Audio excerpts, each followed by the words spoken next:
Good evening and welcome to Other Voices, brought to you by Peninsula Peace and Justice Center. I'm your host, Paul George. For this, our first program of 2014, being broadcast live originally on January 7th, the day Congress has returned to Washington, D.C., we're going to take a close look at what they did just before they left town back in December, the so-called grand budget deal of 2013. Joining us to help take us through the ins and outs of this bipartisan agreement, as it was touted, is a favorite guest here on Other Voices, returning again to help us look into the economic crystal ball for the coming year, Jack Rasmus. Jack, welcome back. My pleasure. Let me just remind listeners and viewers and people in the audience, Jack has a Ph.D. in political economy. I don't have my microphone on. Where is my microphone? Okay, well, this is the excitement of live television. Let me try that again. Now it's on upside down. Karen wanted me to put this on while she was standing here. My apologies, Karen. You were right. You were right. Our first program of 2014 here on Other Voices is going to take a look at the congressional budget deal of 2013, generally touted as a grand bipartisan deal. We're going to take a look at the ins and outs of that and just how good a deal this might have been, and for whom it was a good deal and for whom it was a not very good deal. And when I had before I put my microphone on, I had just finished introducing Jack Rasmus. Jack has a Ph.D. in political economy. He teaches politics and economics at St. Mary's College. He's the author of many books, most recently Obama's Economy, with a new book coming out later this year called What's Wrong with Economists? Not what's wrong with economics, but what's wrong with economists. He hosts a weekly radio show that can be heard online live at 11 a.m. every Wednesday called Alternative Visions, and it's also archived there. That's the Progressive Radio Network, available at prn.fm on the internet. And he blogs at jackrasmus.com, and he's also the chairman of the Federal Reserve System for the Green Party's shadow government. So, Mr. Chairman, welcome back to Other Voices. We're glad to have you here. On things economic, this isn't actually related to the 2013 budget deal, but it's a little bit of history that I think is always worth looking at. Tomorrow, January 8th, marks the 50th anniversary of when Lyndon Johnson, in his State of the Union speech in 1964, announced a war on poverty. And for all the negative stuff we remember about Lyndon Johnson and the Vietnam War, and that was a terrible legacy, he was sincere about the moral equivalent of war to address poverty in our country. And it wasn't just ameliorating poverty, it wasn't welfare programs. He wanted to institute health care, education reforms, job training, and in the time that he was in office, the poverty rate went from 19% to 11%. Currently, we're at 16% and going the other way. Any just general reflections to get us started on matters economic and political? Well, that 16% obviously is 16% of a much larger population as well. So in terms of absolute numbers, a lot more human beings, yes, absolutely. Right. In terms of absolute numbers, we are back to pre-LBJ period in that sense. And in the last 4 years, in particular, 4 or 5 years, the poverty level's gone way up. And a bigger percentage is children. Very fast, bigger percentage of children, and of course, the use of food stamps has gone up accordingly as people have been more and more in poverty. And as you were saying, Congress is back.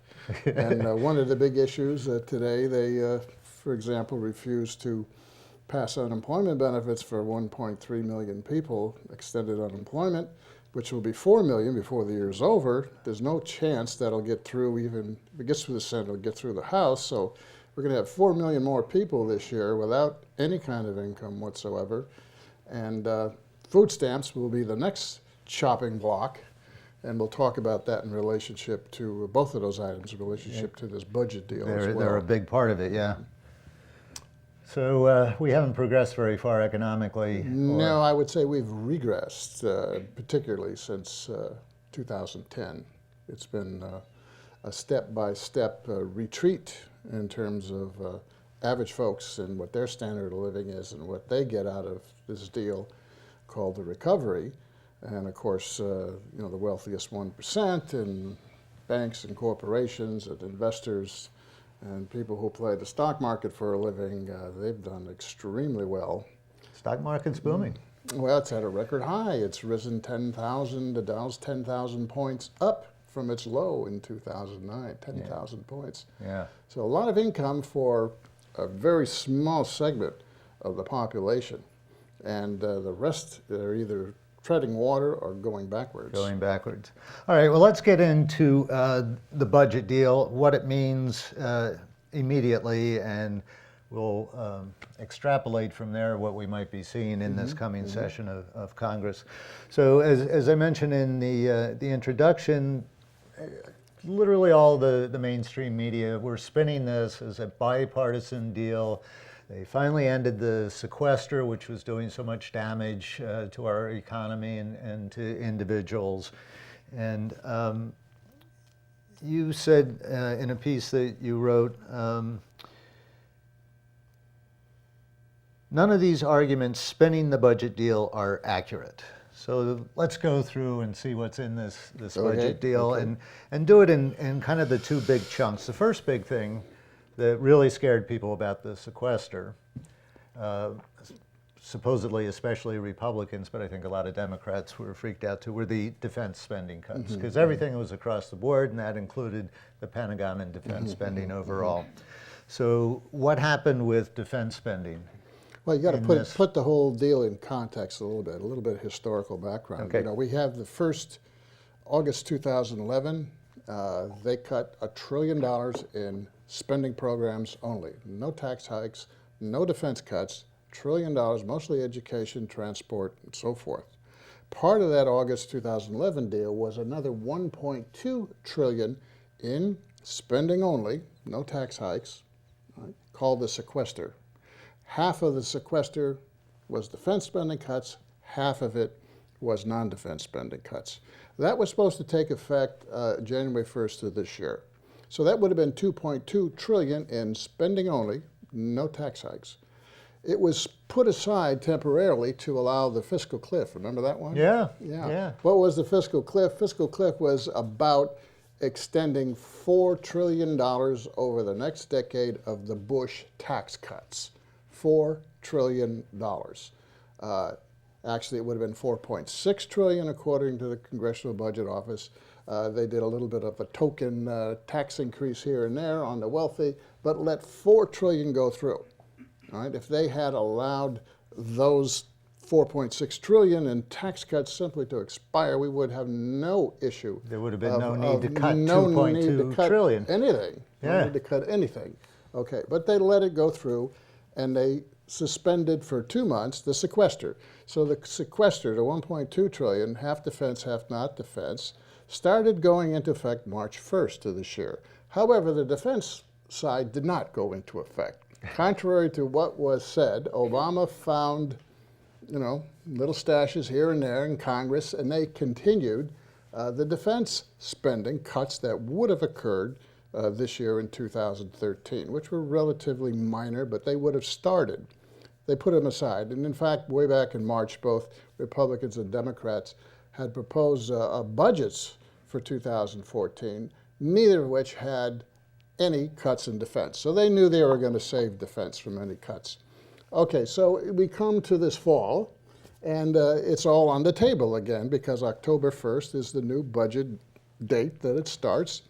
And I believe there was an agreement over the summer between Boehner and Obama to compromise, a little bit here, a little bit there for both sides. But the Tea Party jumps in. The Tea Party faction of the Republican Party jumps in and injects the Obamacare issue and upsets the apple cart. And that's how we got the government shutdown and the debt ceiling debacle, right?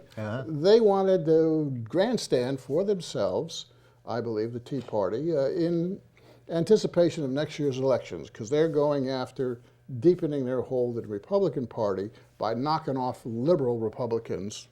I don't know, maybe that's an oxymoron, Republican, but knocking them off and deepening their hold in the Republican Party.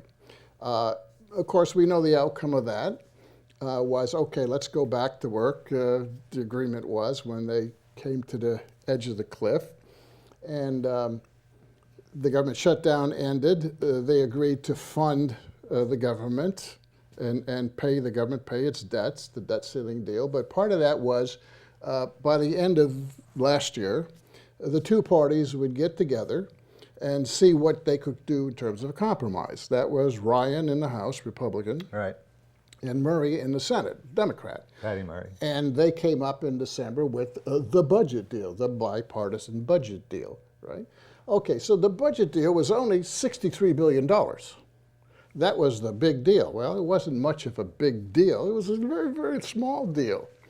And they spun it, with smoke and mirrors, saying, oh, we're restoring $63 billion of the sequestered cuts, because it would have started taking effect, even more cuts this year. This year would have been, the sequester would have started to have a bite on the economy, even though, they were playing games with the defense budget. So let's just recap. 1.2 trillion. 1.2 trillion. Sequester. Yeah. They're restoring 63 billion of that. It's an agreement for 2 years. That's all, for the next 2 years. The cuts that would have come into effect, both defense and non-defense, in the next 2 years, have been partially offset. In other words, they've restored some of it. They restored all of the defense cuts that would have occurred this coming year. And they claim they restored $31 billion of across-the-board social program spending cuts. But if you look at it closely, it's really moving the money around, what they've done. On the one hand, they say, okay, we're going to restore $31 billion in social program cuts that would have happened. But what we're doing is we're taking out of the deal all discussion and putting it aside as a separate track, all discussion about renewing unemployment benefits and renewing food stamp benefits. So those aren't part of the deal, but they really are part of the deal, because if they don't renew those unemployment benefits extensions, which they aren't, that's $25 billion of savings. And if they don't renew the food stamps, that's another $16 billion. So that's really $41 billion of social program cuts they're taking out of the economy, and they're putting back in $31 billion. And they can do this little linguistic jig because these are programs that expire. They're not proactively cutting something, right? The unemployment extension had an expiration date on it. Exactly. And the increase in food stamps because of the Great Recession had an expiration date on it. And they're just letting them expire. So they can say, we're not cutting. But it doesn't make any difference for the economy. I mean, if you put $31 billion That's back the point. and take $41 billion out, you're still $10 billion short. And on top of that, there's another $26 billion that they're taking out of the economy, which is really also deficit cutting. They're raising fees on travel, airline travel and so forth, and they're taking $6 billion out of government employee pensions, and they're taking $6 billion out of veterans' pensions. So $12 billion out of pensions, $26 billion more for fees, $13 billion more for fees, that's the $26 billion. So $26 billion out, $25 billion for unemployment, $16 billion for food stamps. We'll put $31 billion back, and we won't cut $25, $30 billion that was scheduled for defense. That's the deal, you see.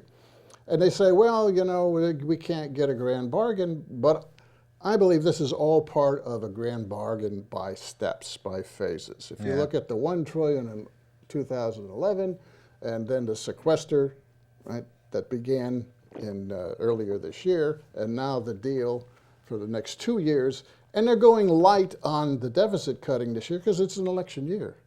You see, in 2012, they went light because they knew they were running for office, Right. politicians. And this year, they're going light again. But I would project or forecast that once the midterm elections are over this coming November, you're going to see another cut in spending. And don't forget, we're talking about a budget deal of only $63 billion, but in Obama's regular budget, not counting the deal that's made, there is a proposed $620 billion cut in Social Security and Medicare over the decade. That's still there. Yeah, let's go back to that in a moment. I want to hit on a couple of points so that they don't get lost, because a lot of numbers just went by. But you said a couple of interesting things and used a phrase that I think it's important to keep re-emphasizing to people so they understand the real impact across society. When you talk about the unemployment benefits expiring or being cut, you describe that as money being taken out of the economy. And the same thing with food stamps, money being taken out of the economy. I think it's important that people understand what that really means in the economy, because this is money that is directly spent almost as soon as it's received and circulates within the economy. And I don't have, hopefully you know the figure, but it's something like for every dollar of the unemployment or food stamps that are spent in the economy, it's actually worth like $1.50 or $1.60 to the economy. Well, for this particular kind of spending, the multiplier, as economists say, is about 2.5. 2.5. Yeah, so you take... Explain the multiplier and how that works. You know, economics can be dense sometimes. What's wrong with economists? Why can't you explain? But I think it's important for people to understand. Yeah, well, when people spend one time, if you go out, if you're unemployed, you get the money, you go out and buy groceries or something, right? And then the company that you bought groceries from, the grocery store, pays its employees. They go out, they spend it, right?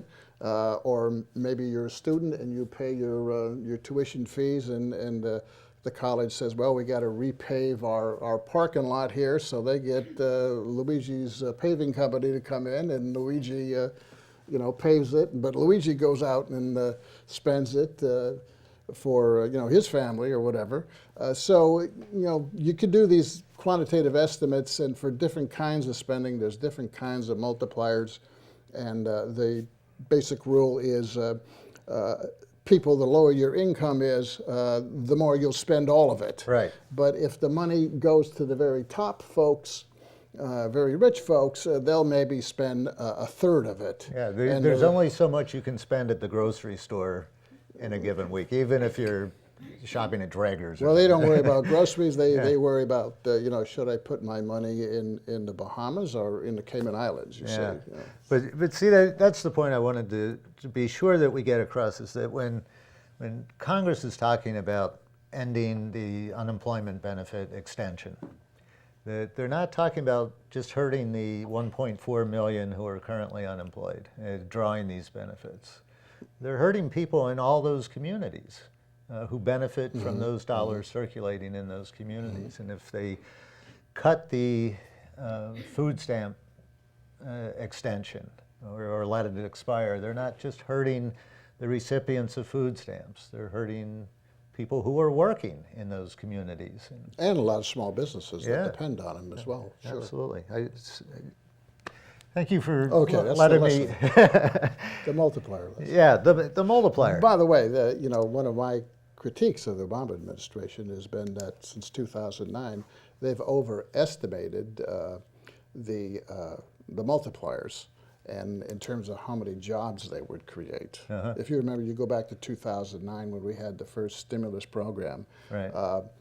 Obama's economists were saying, well, if we have $787 billion, it will create 6 million jobs in 18 months. And I was saying, no, you need about $2.5 trillion to create that many jobs.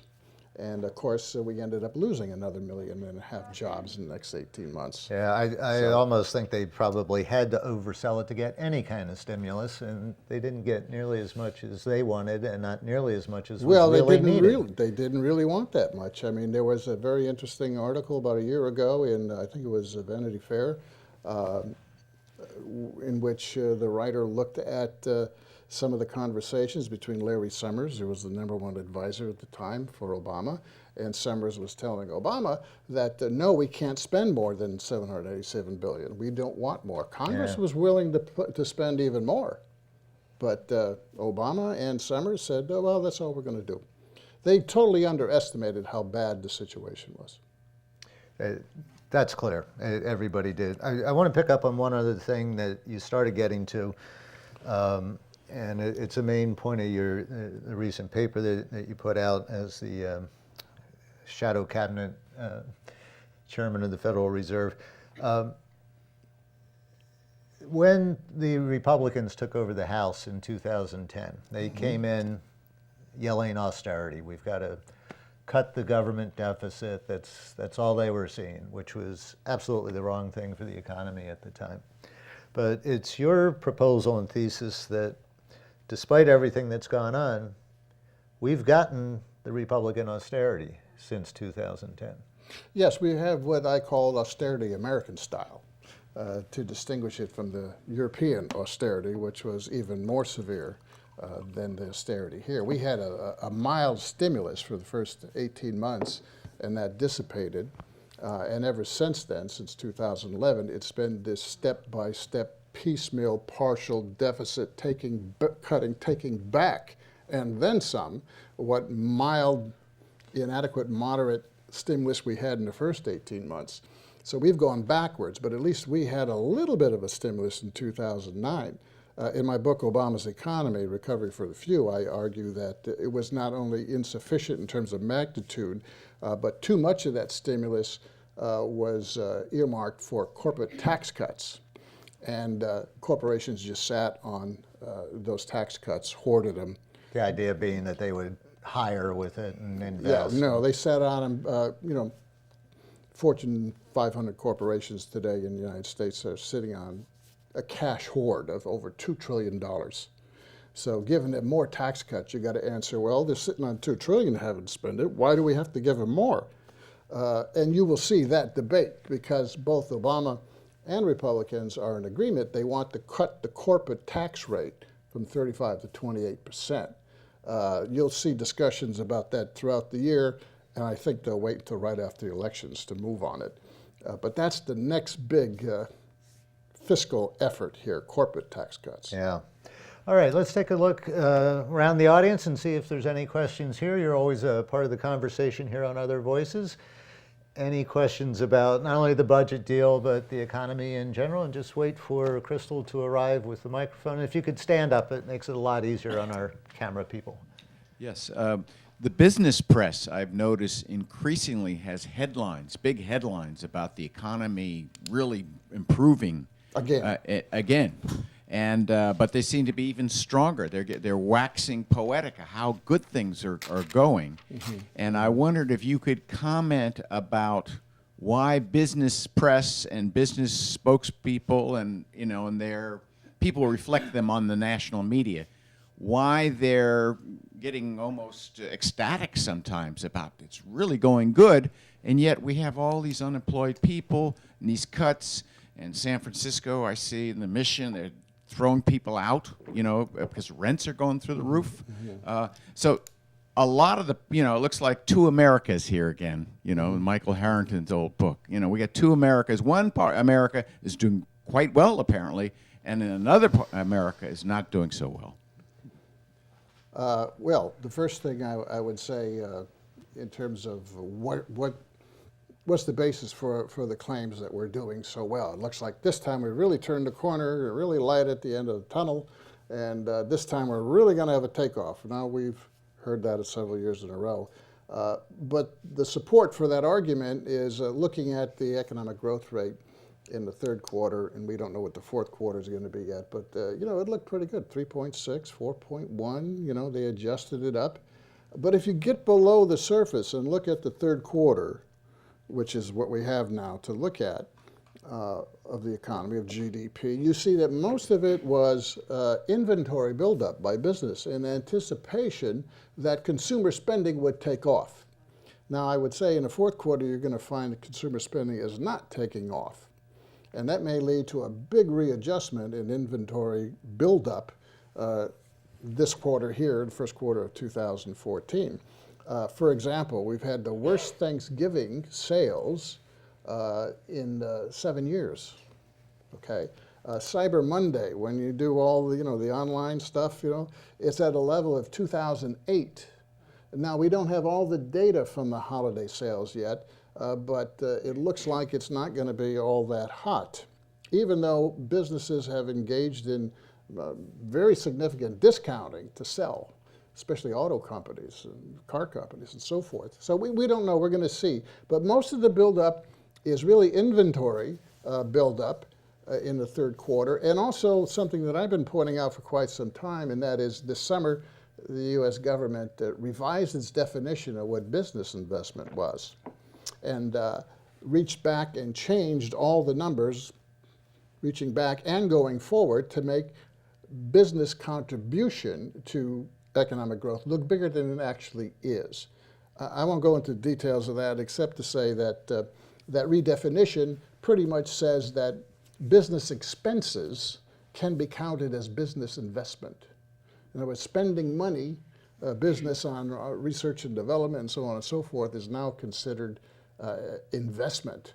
So it boosted the GDP, for example, for last year, 2012, the year before, by over $550 billion, just that definition.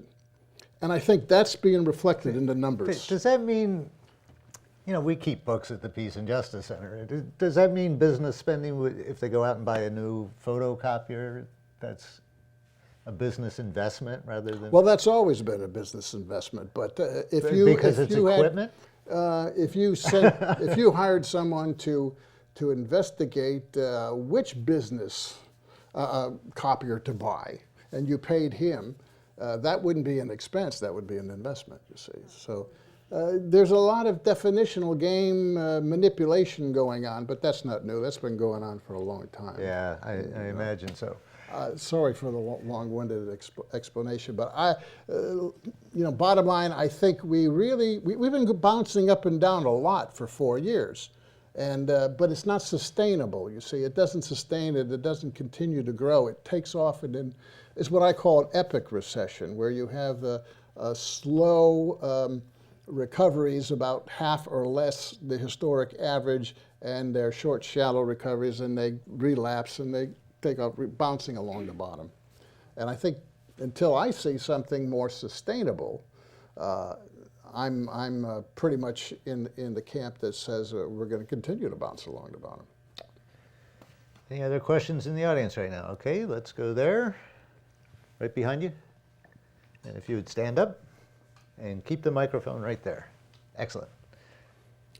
One of the questions to ask about social policy that I learned from my dad is always, who pays, who benefits? I think we know who's paying now, and it's us, the general population of the country.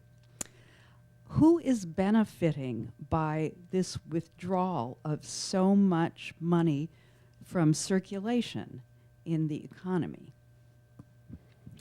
Well, actually, those who are benefiting the most are people who invest in financial securities, people who have the money to invest not just in the stock market, but in the junk bond market, emerging markets and exchange funds and so on and so forth. These are the folks that I call the global money parade. And if you want to talk about bailouts, we get all this news about $63 billion, and the government almost shuts down over it, stuff like that.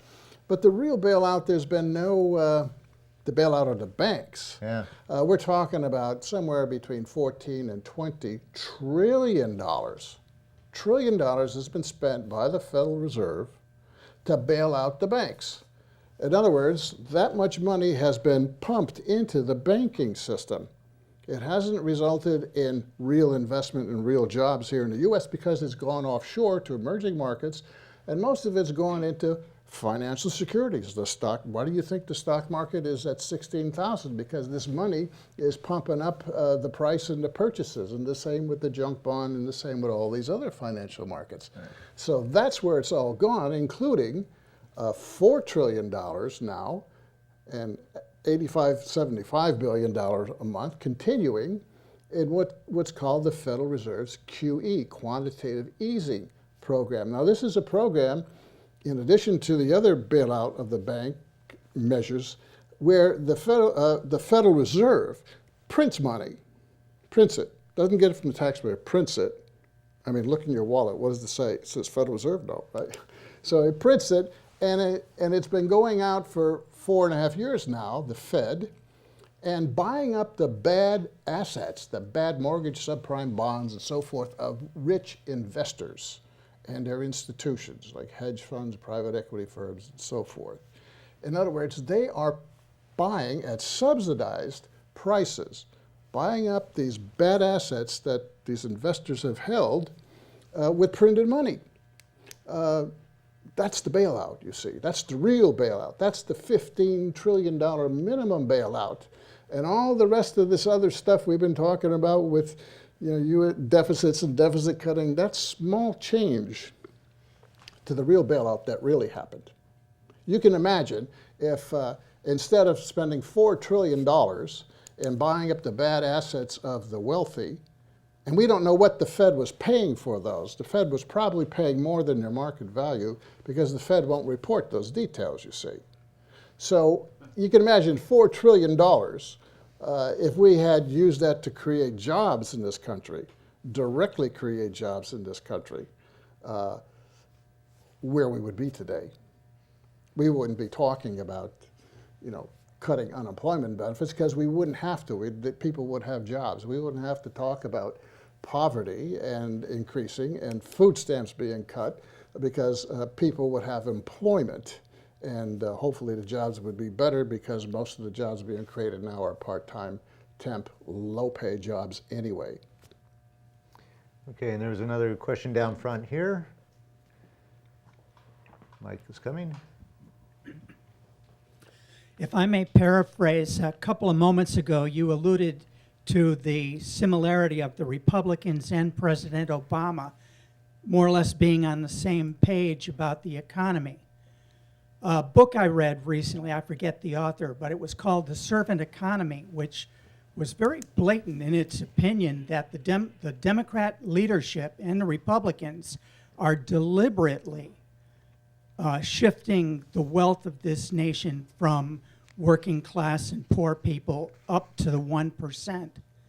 And so this makes what you described a few minutes ago and what's being written about here and there is that this is all political theater.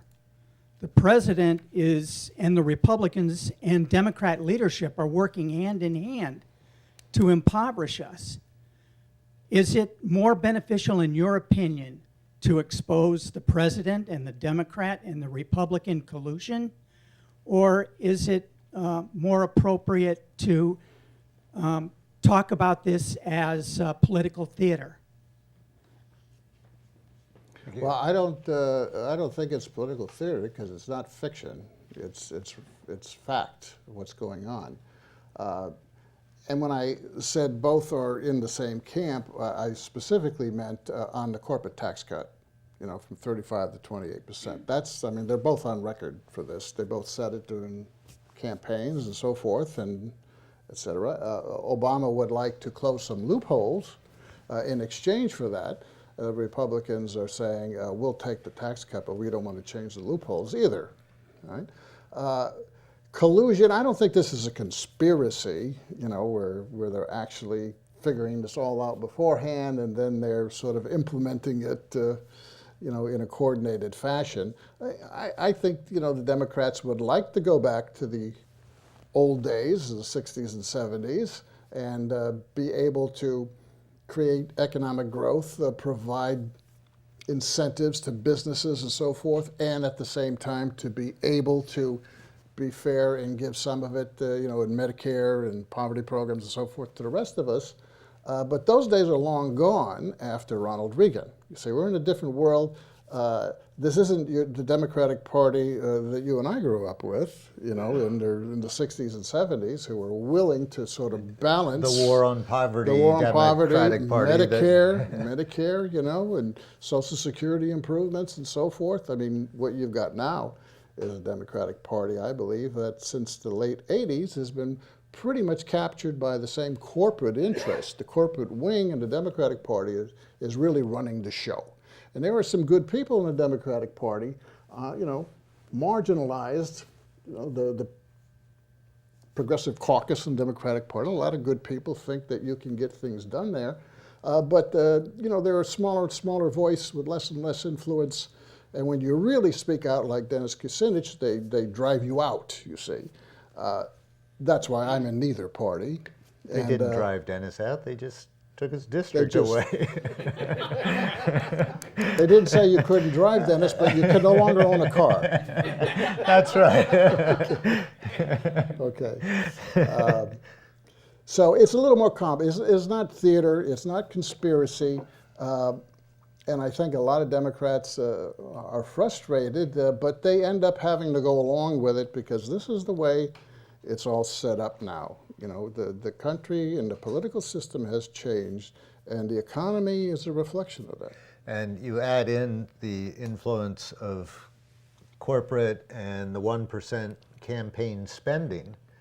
Citizens which United, is- yes. Exactly, right. and now we've got McCutcheon coming up as well. That's right. Yeah. That's another one to look at this coming year. That At the same time, ALEC is cutting, working at the state level to take away the right to vote for lots of folks. Yeah.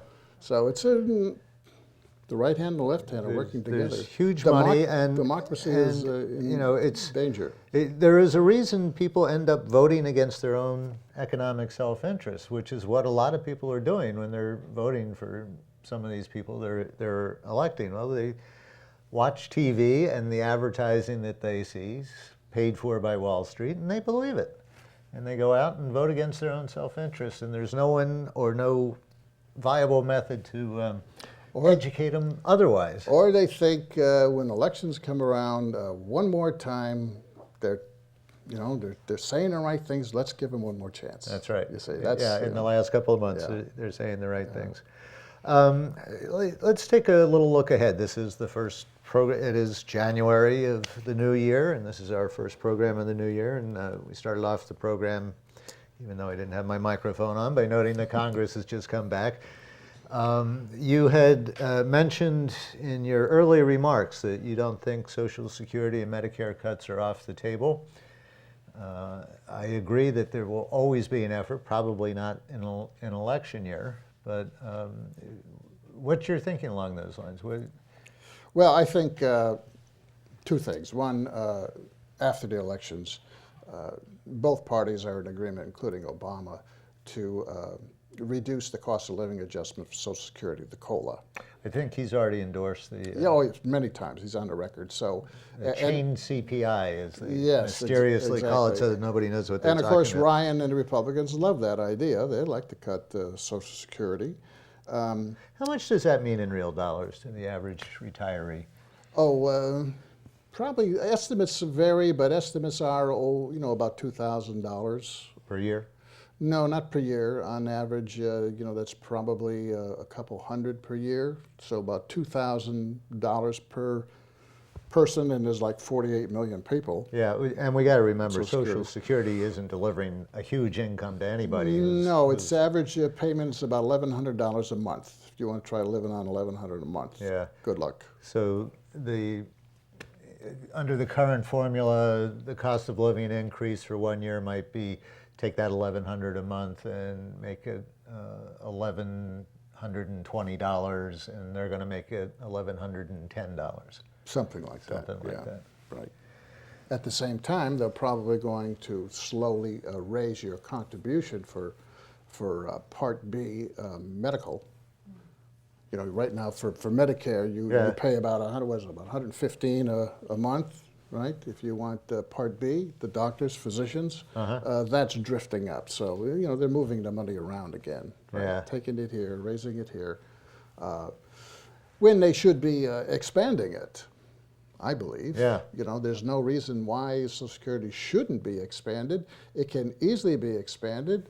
All you have to do is make sure, even under its original charter, that the 15% of the wealthiest wage earners who are getting off now, not paying Social Security payroll tax for the whole year, right, because their income has risen faster than the adjustment in the Social Security formula, that cap, that 15%, restore that cap. So as intended originally, everybody pays who makes a wage and a salary, you know, 100% of their earnings a year, pay the tax into Social Security.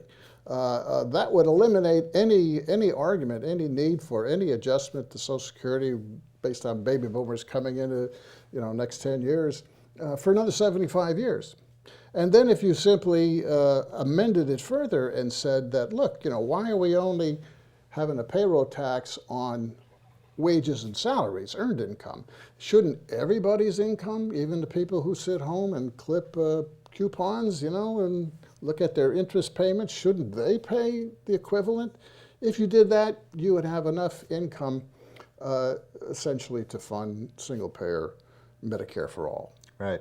You know, so the adjustments are so minor that you would need to be made. Even the trust fund, the trustees, Medicare trustees, say that for the next 20 years, Medicare, all you need to do is 0.25% every 10 years twice, and that resolves any issue with rising Medicare costs. Yeah, I've never understood why the cap on the taxable wages for Social Security, why that argument just never seems to get any traction. It would seem like the fair thing to do, because if somebody's making $1 million, even in their paycheck, not their interest payments, they're still only taxed on the first, what is it, 150,000 or something? No, it's less than that. It's less than that? Yeah, it's a little over 115. Yeah.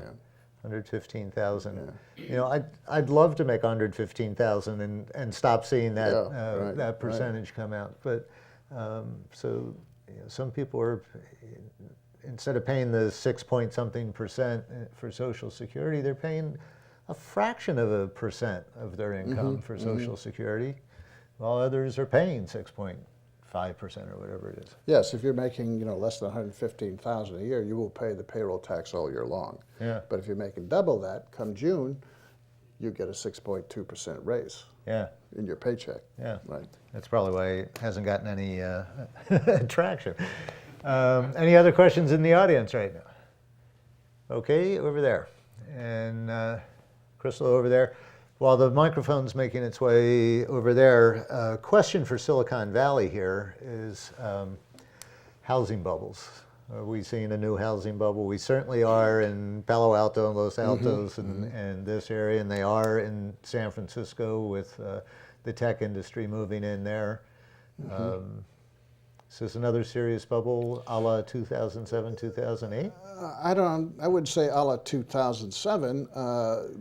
And I would say it depends what region of the country you're talking about. It's a bubble in certain places, or close to a bubble in certain places. Like the Valley, of course, is one. The important thing to understand is that it's being driven not by average folks buying houses, although they are involved as well. It's being driven by a lot of foreign money coming in and buying homes, and by institutionals like hedge funds and others buying up big blocks of homes that have been foreclosed, sitting on them, waiting for the price to rise, and then they will... Speculation. Speculation. It's speculation in the housing market that's going on, especially in certain areas where things are getting a little tight. Of course, we got a bubble in the stock market, definitely a bubble. And junk bonds, and there's a bunch of bubbles out there already. Yeah. But it's not quite the same thing yet as it was in 2007-8. Okay, our question here. Wonder if you have any idea how to get more open discussions about major military-industrial frauds. This has been going on ever since World War II on a big scale. I happen to know because I helped design one of the biggest and earliest ones, which was the SAGE air defense system. Had major defects, never worked, never could have worked.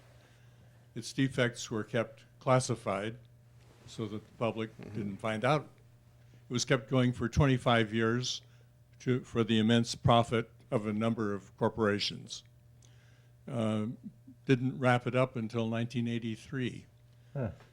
Now, just after the turn of this century, the Bush administration started deploying anti-ballistic missile systems, and the Obama administration has continued it. Those systems don't work either for similar reasons. Nobody talks about it. Yeah. If you go to the Computer History Museum nearby and look at the SAGE exhibit, there's no clue. It looks like it must have worked. No clue that it was a total fraud. I believe it was the biggest military-industrial fraud of the 20th century. It cost hundreds of billions of dollars, and nobody talks about it. Is there some way to turn that around? Well, part of the problem with that is that the Thank defense contractors have been very clever to distribute their production facilities in as many states and as many representatives' jurisdictions as they can. So they have a very, very big core of support, you know, in the House of Representatives, and that's been very difficult to buck and change. Congress knows about this. A lot of these Congress people know the graft and the waste that exists. Yeah, they're benefiting from it. Yes, yes. Yeah, and, I mean, that's what he's talking about with, you know, spreading it around. You're absolutely right, though. This is one huge drain of, when you talk about the defense spending, a lot of it's going to purchase absolutely nothing. Well, things that they end up dumping in the ocean when they're obsolete. But, you know, we spend about $1 trillion a year on, when you look at the defense budget, not the Pentagon budget, that's, you know, $600 billion or so, that's part. But then, you know, the U.S. budget has other cubby holes where a lot of this is spent, like all the U.S. military is the biggest user of oil and gasoline. But that doesn't show up in the Pentagon budget. That's you know, in the oil, the Energy Department budget. The same with atomic energy, Veterans Affairs, and so forth. If you add it all up, it's about $1 trillion a year, at least. And then there's at least $50 billion that doesn't even show up in the books because it's, you know, stealth projects and so forth. So, $1 trillion a year is a nice piece of change. We could do a lot with that, and we certainly don't need to spend that much. And we're not getting the bang for the buck, the job buck we used to get from defense spending. You know, in World War II, you could, you had to hire a lot of people to build a lot of fighter aircraft at $50,000 each. Well, the new F-35, what is that? That's $300 million each or something. So you can't build very much of those for the dollar that's spent. So the impact, the real impact on the U.S. economy from defense positively in terms of jobs is nowhere near what it used to be. But the problem is political. So we've got about 10 minutes left, and there's, in addition to Congress coming back to work in Washington, we also have a new Federal Reserve chairman coming into office. And Janet Yellen is not only the first woman to be chair of the Federal Reserve System, she's also the first Keynesian economist to hold that position, as I recall. You got some speculation or handicapping on Janet Yellen's coming 4-year term? Well, look at Ben Bernanke, and that's Janet Yellen.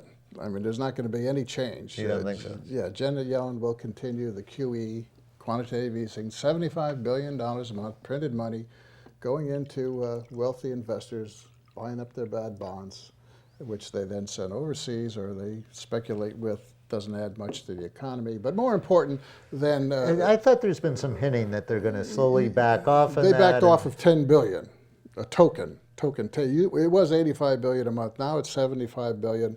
The stock market, when it heard that cut of $10 billion, went hoorah. and the stocks went through the roof again because they know it's going to continue for at least another year. But even more important than that, They went hoorah because they were afraid it'd be 20 Yeah, or right, 30. right, right. Okay. but even more generous than that is the Fed policy of near zero interest rates that they've been assuring for 4.5 years now, which they said that will continue for as long as we think necessary. In other words, there's no limit on that. And that's what they really wanted to hear, that these very low interest rates for bankers. Bankers can go borrow at almost free money, and then they go and loan to their hedge fund friends and their wealthy people. They don't loan to mom and pop business very much because that kind of lending has not really increased very much to generate jobs in the economy. It's very much a financial speculative-oriented U.S. and global economy now, and that's one of the things that's really different in the last 10, 15 years. So that will continue. I don't see any change with Janet Yellen here going on. Well, we'll have to see. My understanding was that she, a lot of people I don't think know that one of the main designated functions of the Federal Reserve is employment and fighting joblessness. And that seems to be her focus, her academic focus and her background, where that wasn't the case with Ben Bernanke. So you don't see any change along those lines? Bernanke justified QE3, whereas QE 85 billion a month for as long as he wanted, with the argument that it was necessary to bring down unemployment.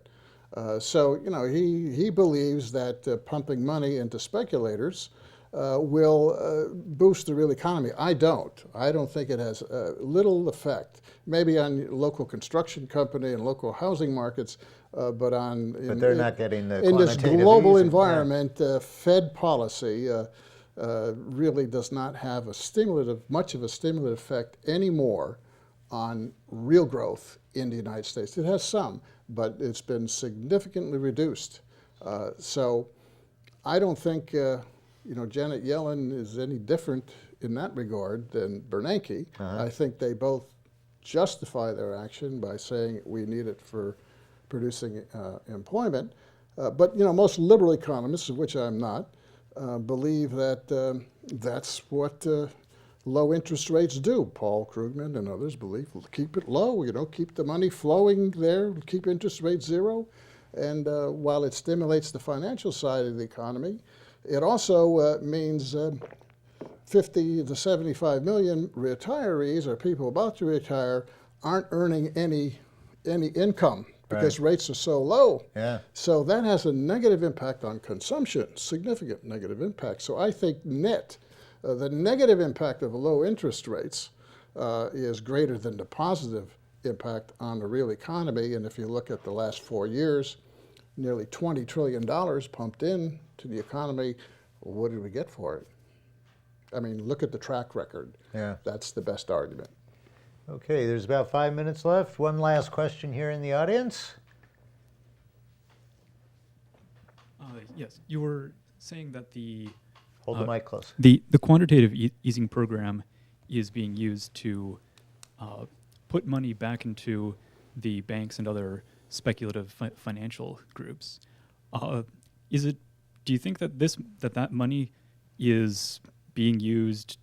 Well, if speculators get more money, what they do, as I understand, is speculate, and so I was just putting two and two together, and thinking that all the money being given to the speculators is a possible source of what's driving up the prices of housing. So giving money, the $4 billion trillion dollars that's been given to the banks is actually not simply disappearing, but actually hurting the average Americans, because the actions of speculators is going to raise the prices of land, raise the price of property, and raise prices all around, and finally bring the biting end of inflation to the rest of the economy, whereas if they simply kept the money to themselves, it would have no effect. Is that your understanding? No, I understand what you're saying, and I would reply as follows. What do we mean by speculation, first of all, right? Every kind of investment is a speculative bet to some extent, but speculation has a distinct meaning. It means someone who's investing in liquid financial markets with the intent of buying securities in the expectation the price of those securities will rise. They will then flip those securities, make a capital gain, take their money, move on to another similar opportunity. Now, these opportunities exist all around the world now because there's a global financial system around the world. We have all these liquid markets everywhere, and we have a huge amount of cash that's sloshing around. I call it the global money parade. And who are the people investing there? It's not just the banks or the shadow banks. It's what we call ultra and very high net worth individuals. You see, when the Fed buys these bonds, they are buying it not just from institutions, but from individuals as well. And these folks are making so much money now for several decades on this financial investment that they aren't interested in loaning to mom and pop to build new things that would hire people, that would give people jobs and income, because they can make profits so much faster, so much greater, so much quicker by simply jumping in and out of these financial markets around the world. That's what's dramatically changed with the global and U.S. economy, and it's a reason why, if you look at the information, real investment is slowing down, and we aren't creating jobs the way we used to for the last 15 years at least. This is a big problem.